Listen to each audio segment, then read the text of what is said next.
The eLife Podcast from eLife, the open access journal for outstanding research in the life and biomedical sciences. Online at elifesciences.org. Hello, this is episode 78 of the eLife Podcast. I'm Chris Smith from The Naked Scientist. And in the programme this month, the crucial role played by a connection to the nervous system that allows salamanders to regrow lost body parts, the scientists tackling antibiotic-resistant infections by administering bacteria instead, and food for thought, how sharing stomach contents helps ants coordinate their colonies' activities. But first, in the late noughties, I was fortunate enough to be in South Africa at a cave site called Malapa, which turned out to harbour some of the most important and complete fossils of our early ancestors. Almost complete skeletons, much of them in full articulation, and even the hands are preserved from several Australopithecines. They almost certainly fell 2 million years ago into what would have been a mud-filled hole. That mud turned to stone and has preserved a near pristine snapshot of these early hominids. But there were some bits missing, because miners had got there first a century ago with dynamite. Luckily, missing material wasn't blown far away, and analysis of the surrounding terrain has turned up some crucial pieces, including bits that Scott Williams was extremely keen to get his hands on. My research has largely focused on the evolution of bipedalism, how we walk on two legs. And so we're looking for fossils that have a mix of traits indicating they climbed trees and a mix of traits indicating that they walked on the ground, like we do. And species like Australopithecus that we're working on are really demonstrating a mosaic mixture of these features. How old are they? They're quite variable in their age. The oldest ones push to 4 million years, and some of the younger ones, like Australopithecus sediba, date to just under 2 million years. And that's the one we're talking about here, isn't it? Because that was discovered about 15 years ago now. That's correct, yeah, 2008. So tell us a bit about what you're actually doing then. Tell us about the project. So my role in the project has been really to work on the spinal remains of Australopithecus sediba. I was writing my dissertation when these fossils were initially published, and Lee was kind enough to invite me on the team to work on the vertebrae, the backbones. This is Lee Berger, whose son Matthew, actually. We should give proper acknowledgement, shouldn't we? I think he was about 12 at the time when he actually found a very important piece of our evolutionary history. So I've been working on the vertebrae for over a decade now, and we were missing really important parts of the lower back. And those fossils are what we published on recently in eLife. They were recovered a few years ago, and we were able to visualize them using some 3D methods and then describe and publish them. Now, if the original fossils came out of this hole in the ground in 2008, why has it taken such a long time since to get your hands on these key bits that you wanted? So the initial fossils that were recovered, some of them were outside of the pit at Malapa, which is an old cave that has since weathered away quite a bit, and it is really just an open pit. The initial fossils that Matthew discovered were outside that pit, and that's because miners were dynamiting the site over 100 years ago. Lee then excavated the site itself once they found out where those fossils came from, and that produced a juvenile male and an adult female that were published and had some vertebrae that I'd worked on. Now, it's taken a long time because there are lots of other blocks of this thick material called breccia, which contains the fossils and plus other minerals that have sort of encased them. And those blocks are all around Malapa. They've been pulled out of the pit. They've been taken from areas that were blasted. In this case, the fossils that I worked on, they had actually been blasted by the miners out of the pit and then used to make sort of a little mining trackway where they could roll carts and things like that. That was taken apart in 2016, and when that was done, blocks were removed, and those blocks went to the lab, and in the lab, they were very slowly excavated apart until fossils were discovered, and those fossils are what this new paper is based on. And they happen to, interestingly, fit perfectly with fossils we had previously from the adult female individual. They're basically bits that were blown out of the hole where she had been laying, and they ended up part of that path. I've walked on that path, so I didn't realise when I first went there 14, 15 years ago that I was walking probably on your work. It sounds terrible, doesn't it, that basically people were dynamiting some of the most precious things that we have in terms of documenting our evolutionary past. Exactly. Yep. But we probably wouldn't have discovered the sites initially if they hadn't been dynamited. Well, that's true. It's a bit of a mixed bag. That's true. So you've now got this amazing... I mean, it's the gift that keeps giving, Malapa, isn't it? Not only have you got these fossils, but you've now got the missing bits that were there. Why is the backbone, though, so important from your perspective? If we're talking about the evolution of bipedalism, we're basically envisioning an animal that is something that is evolving from more of a tree-living animal that probably had different posture than us and perhaps carried itself more like a living chimpanzee. That is going to give rise to a biped, something like us, something that walks on two legs. And when you're doing that, obviously one of the main targets is the lower limb, the feet, thighs, the pelvis. But another really important area is the lower back. And that's because we humans have what's called lumbar lordosis. Our lower backs have a curvature to them that allows us to sort of balance our upper bodies over our pelvis and lower limb. The lumbar vertebrae have clear adaptations to upright posture and bipedalism. So that's what we're looking for in these fossils. And we had basically a couple of vertebrae of the very low back that sit right above the pelvis. These new fossils basically fill in the rest of the lower back, all the way up to the top of the lower back. And they demonstrate that not only are there these adaptations to bipedalism, but there are some other features that we didn't quite expect that indicate that this animal was also spending a lot of time climbing in trees. So you really have got something that's a hybrid. It would have walked upright as we had speculated, but it was also well adapted to doing other things like tree dwelling as well. Exactly. Yeah. I mean, this is something that we knew about, right? We knew that members of this genus, Australopithecus, going back to Lucy and even before that, we knew that they had this sort of mosaic morphologies. They were pretty clearly bipeds like us, but their upper limb bones largely, their arms and hands, had features suggesting they could climb trees. And what's really interesting about these new fossils is that it sort of bridges the gap. If we think anatomically, it's sort of a missing link in the sense that the lower back connects the upper body to the lower body, and it demonstrates this mosaic set of features. Clear evidence for bipedalism, but also strong evidence for climbing around in trees and spending lots of time in trees. Have you got more specimens where this came from? Because, talking to Lee Berger and other researchers, there's an enormous amount of material still there or still to be processed. So have you got more individuals? Are we going to get more clarity from this? Or have we now eventually got to the end of that road that have been dynamited? No, I think there'll be a lot more to come. One major piece that's been missing is the head of the adult female, the skull. We don't have it. We have the head of the juvenile male, which is really amazing and interesting, but it would be really nice to have an adult skull to compare with other adult Australopiths and other species. So that's yet undiscovered, but could be there somewhere. We definitely have other material still. I'm aware of some vertebrae that have been recovered recently that I haven't had a chance to study yet. There's more material from Malapa for sure. There's still many, many blocks that are in the lab waiting to be excavated. It's an amazing story, isn't it? Scott Williams, he is at New York University. Some animals can regrow amputated body parts, and axolotls are among them. If they lose a limb, for instance, they can generate a fully functioning new one. Scientists are obviously very interested in how this process plays out because it might give us clues as to why this doesn't happen naturally in us humans and how we might be able to make it happen. But one of the key questions is what controls the process? How does the replacement body part know, for instance, how big it has to become? One key part of this appears to be an intact connection to the nervous system. From the University of Massachusetts, Catherine McCusker. We work with a really amazing model organism known as the Mexican axolotl. And this animal is capable of regenerating a variety of different complex structures, one of them being their limbs. Lots of people have been studying limb regeneration, all different aspects of limb regeneration, particularly at the really early stages.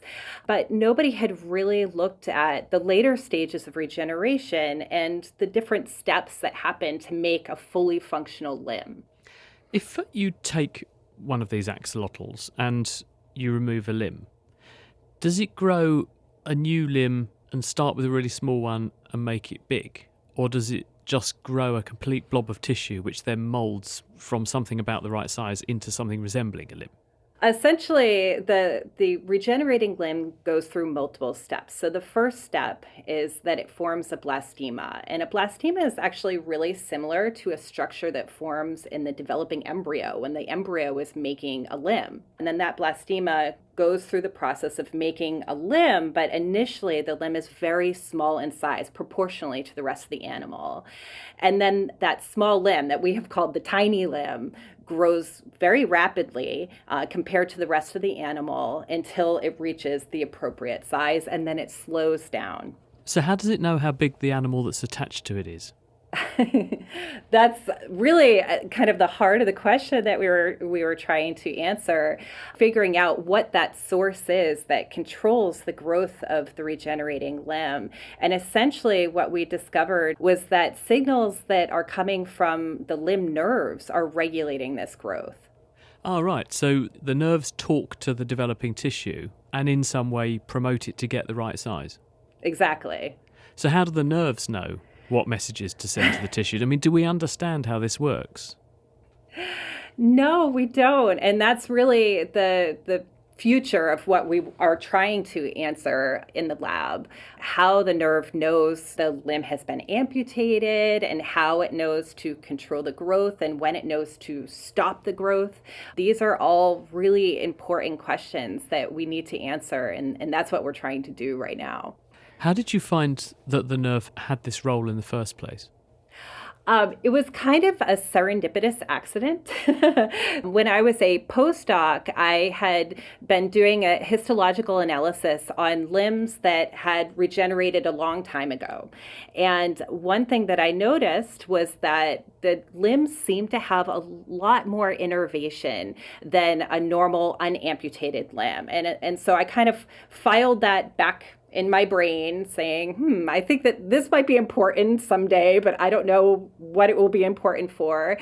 And so when we actually started getting into studying this process of growth regulation and sizing and during these later stages of regeneration, I remembered those studies that I had done, said, maybe we should look at the nerves. And then the more we actually dove into the previous literature on neural signaling and any kind of correlation with size, we said, wait a minute, I think there might be really something here. Do you know whether the nerves are the be-all and end-all, or is there another link in the chain you've yet to discover? Do the nerves talk directly to the tissue and that makes the effect, or do the nerves talk to something else and that changes the chemical melia, which then affects the growth? The studies that we have indicate that the nerve is talking with that regenerating tissue, and we don't know if there's an intermediate there or if it's directly talking with that tissue. I think once we start to get at the heart of the molecular mechanism of what signals are coming from the nerve, then we can start to get at kind of those downstream signals. But one thing that we do know is that the nerve must be receiving signals from something upstream. And the reason why we know that is because we developed a new kind of test or assay to see whether nerves alone, when they're separated from the central nervous system, can still regulate growth. And actually, we were really surprised to find that they don't regulate growth all on their own. They have to be connected to the central nervous system.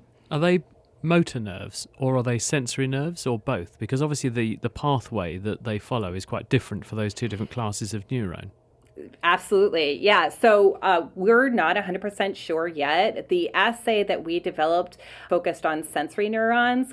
So we know that the sensory neurons are not capable of regulating size on their own. So it absolutely is possible that the motor neurons actually do have this, information that regulates scaling and size. We have to test that in the future. So how are you going to pursue this? Because obviously finding those factors is going to be absolutely critical, because not just for informing this study, but the whole kind of understanding of how tissue regeneration might or might not play out in other animals. How are you going to try to get underneath what the nerves are doing?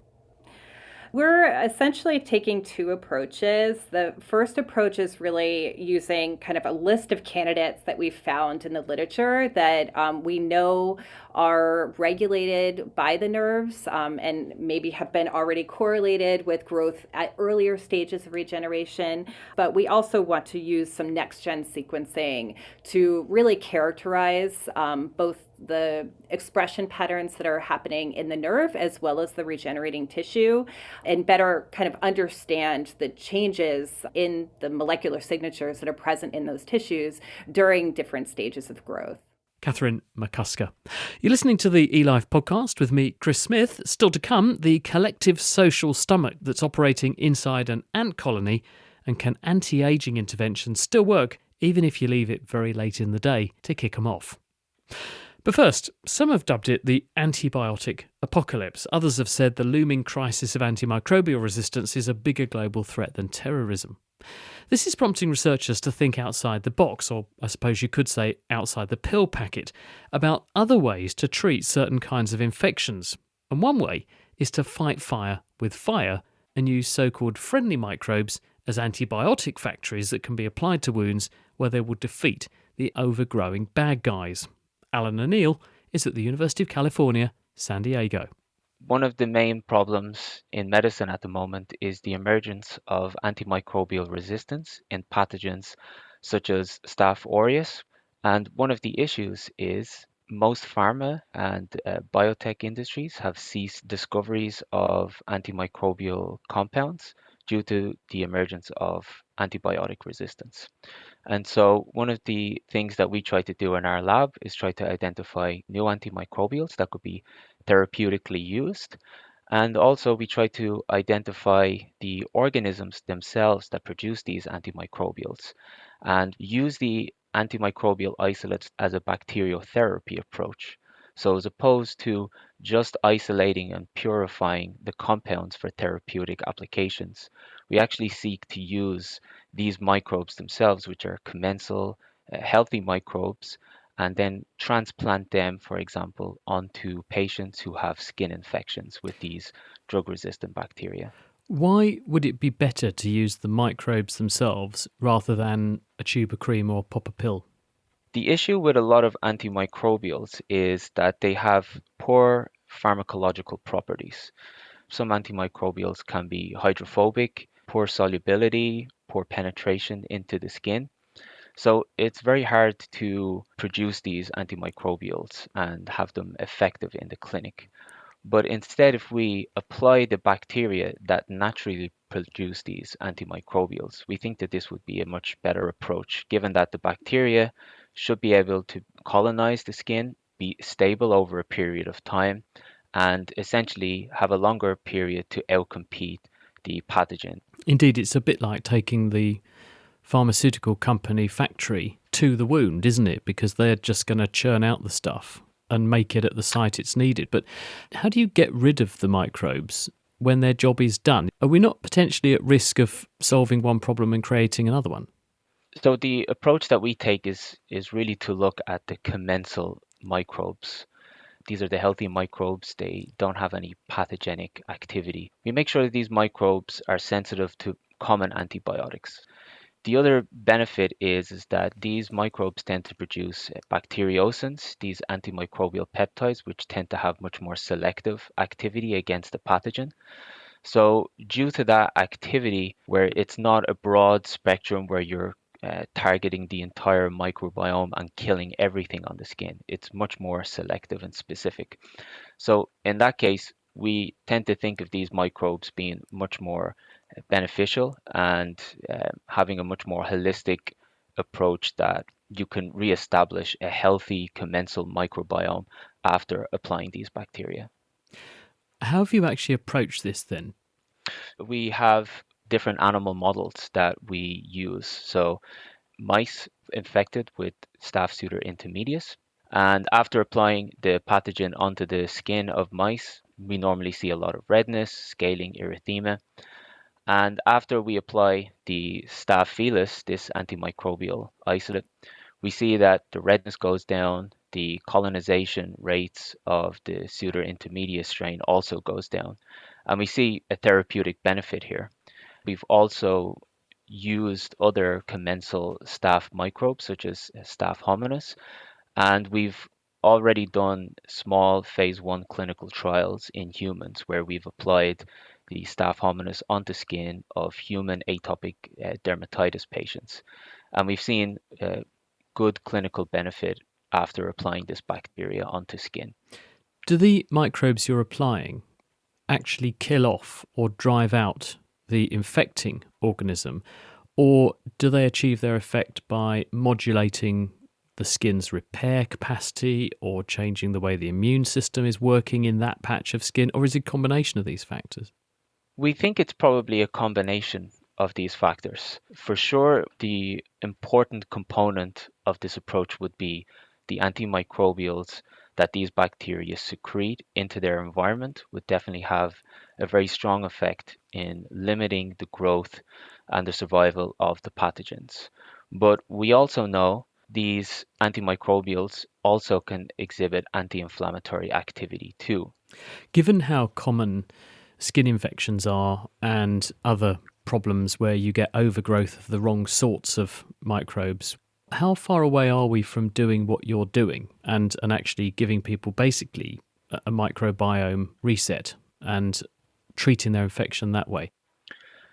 I think we're making really good progress on this, and it will still take some time, but we are in phase 2 clinical trial at the moment in our lab with one of the antimicrobial strains.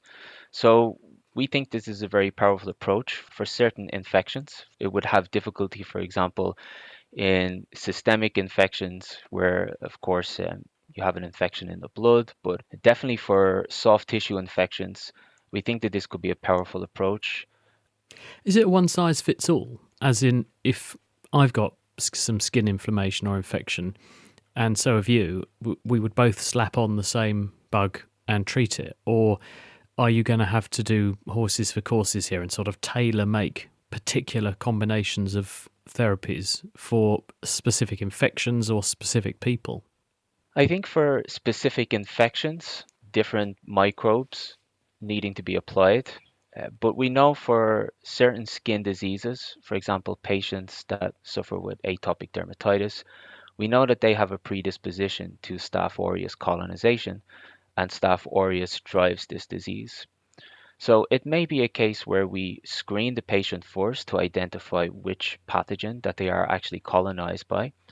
And once we identify that, that may dictate what type of antimicrobial isolate that we then apply. But we know that there are skin pathogens that are very common in a lot of skin diseases. So we think that it won't be too diverse in terms of the antimicrobial isolates available. Alan O'Neill there. How many stomachs does an ant have? Well, anatomically, the answer is 1, but the real answer is, for some species at least, 2, because bypassing stomach contents among themselves, the colony also has a shared stomach that enables them to distribute resources among all the members. But it's cleverer than that, though, because alongside the calories that go into that community larder are a whole host of signals that can help to control how ant society operates, as Adria Leboeuf has been discovering. All insects, including all ants, have 3 sections of their stomach. The first section, in some ants, has been commandeered into a social stomach. So it's basically this special sac that they use to hold food that they can then share with their nestmates.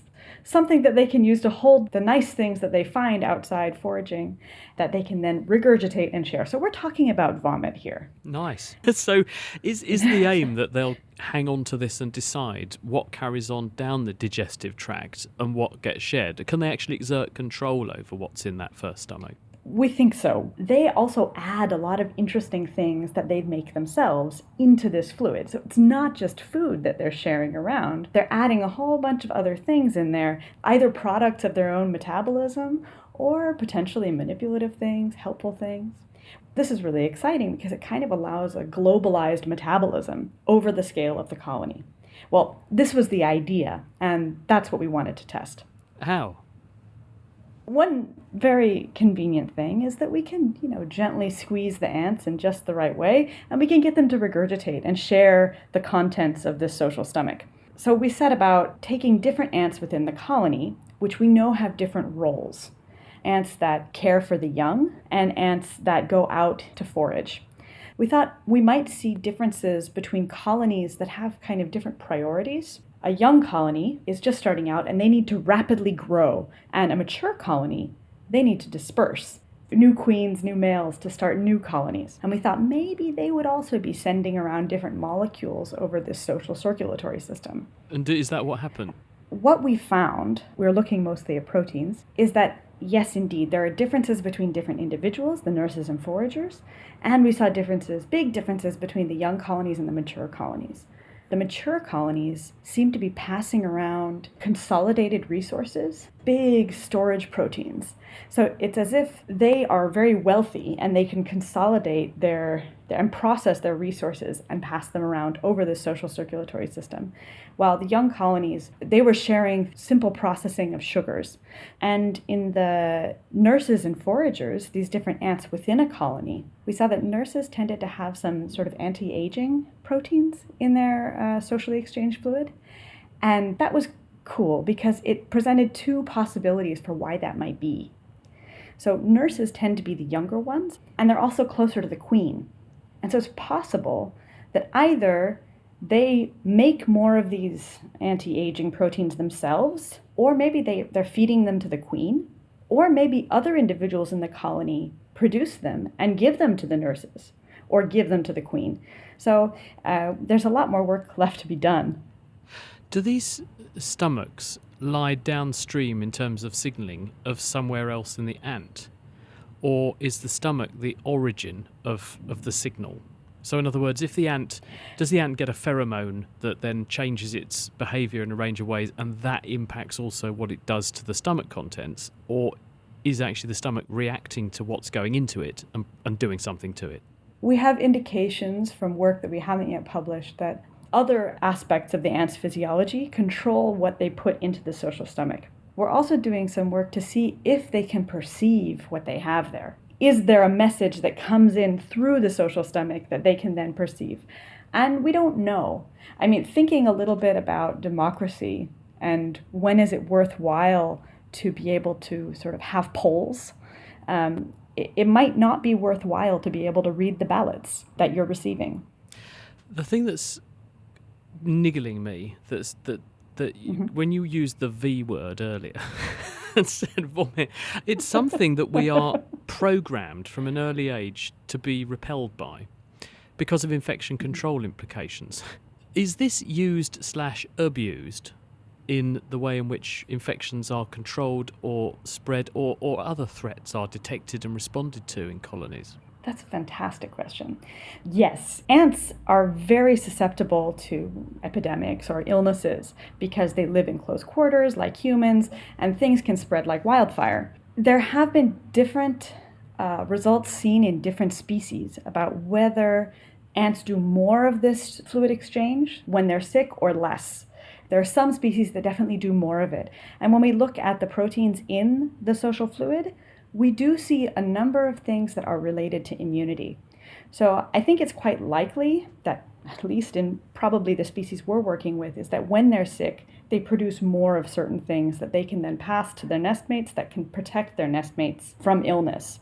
And have you tried manipulating it? As in, it's one thing, obviously, to do an observational study where you pick up an ant, you establish where its pecking order is in the queue, and then see what's in its stomach.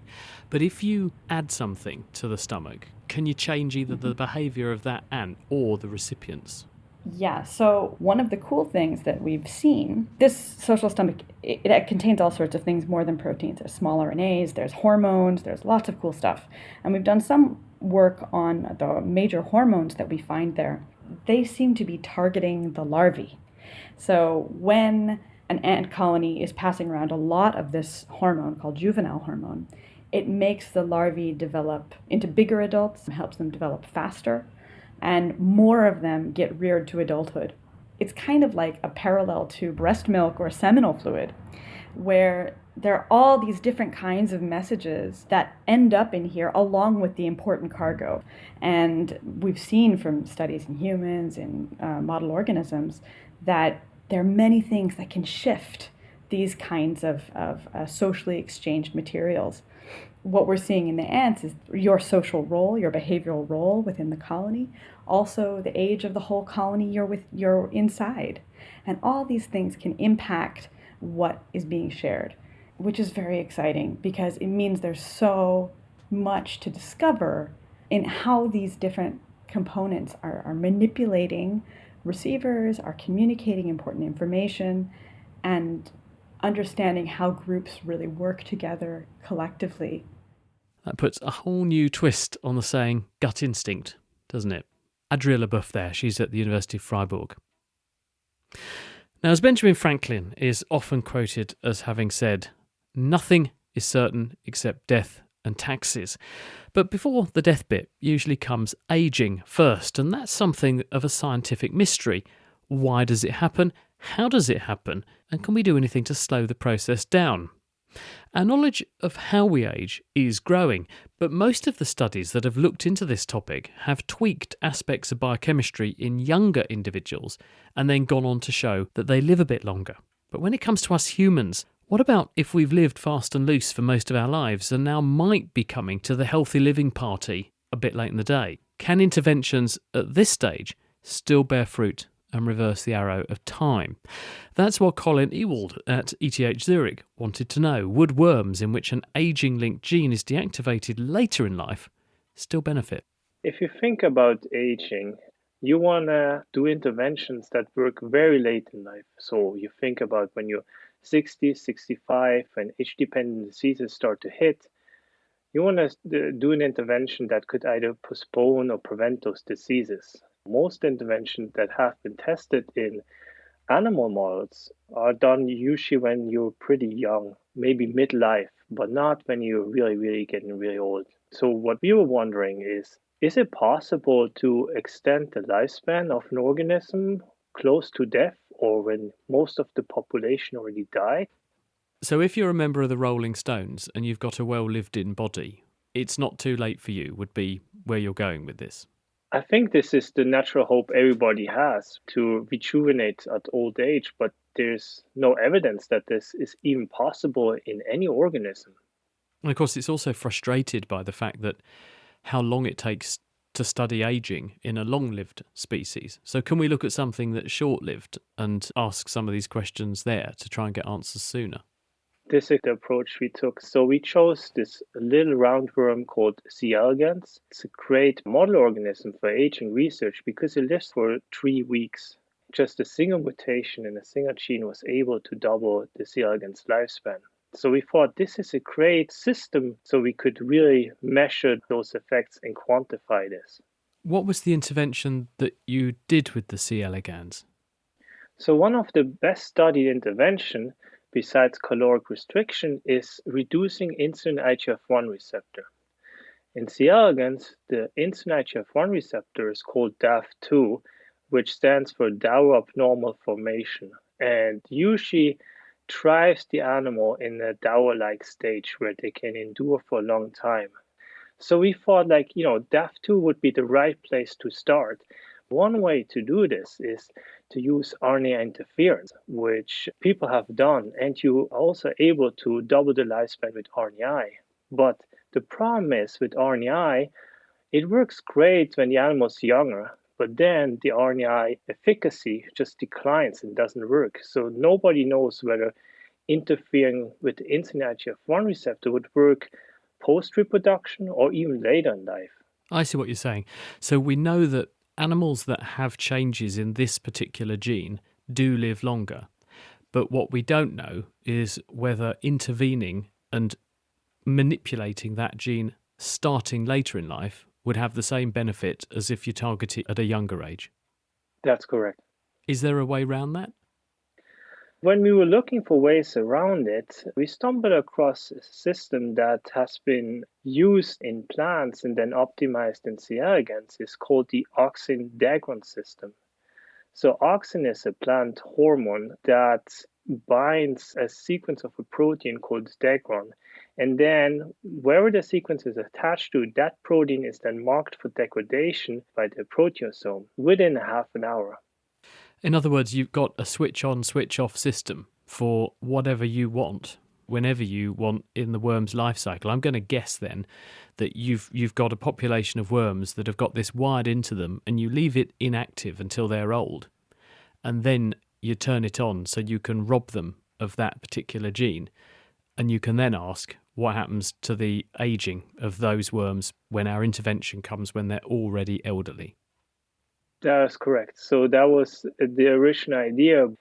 Okay, and what happened then? When you did that, do the animals live longer once you switch this on when they're old? Yes, so we aged out C. elegans till day 21 of adulthood. And that's a time point when about 75% of the population has died. So you only have 25% of the population still remaining.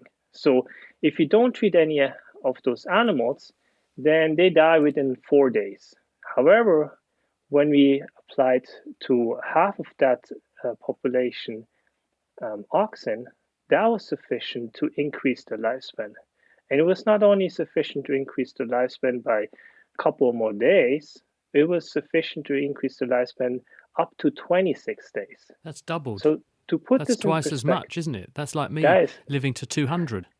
That's correct. And that was extremely surprising and fascinating at the same time, because as you said, we were able, even at this very old age, to get the same effect as even when the animals would be young.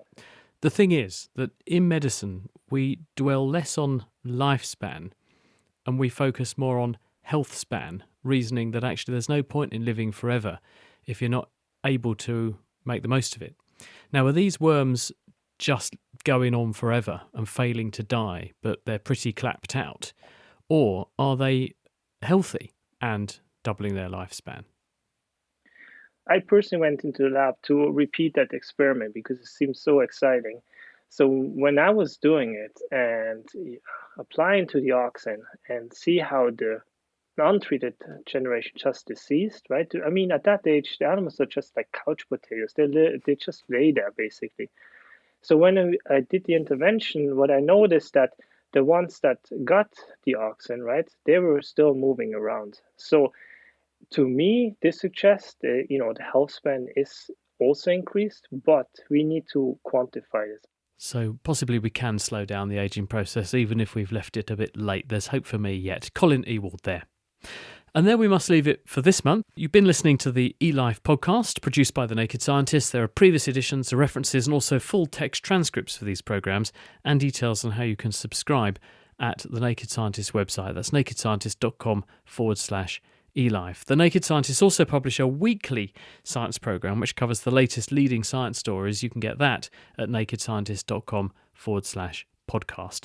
I will be back next month with another look inside eLife, but until then, from me, Chris Smith, thank you for listening and goodbye. The eLife podcast from eLife, the open access journal for outstanding research in the life and biomedical sciences. Online at elifesciences.org.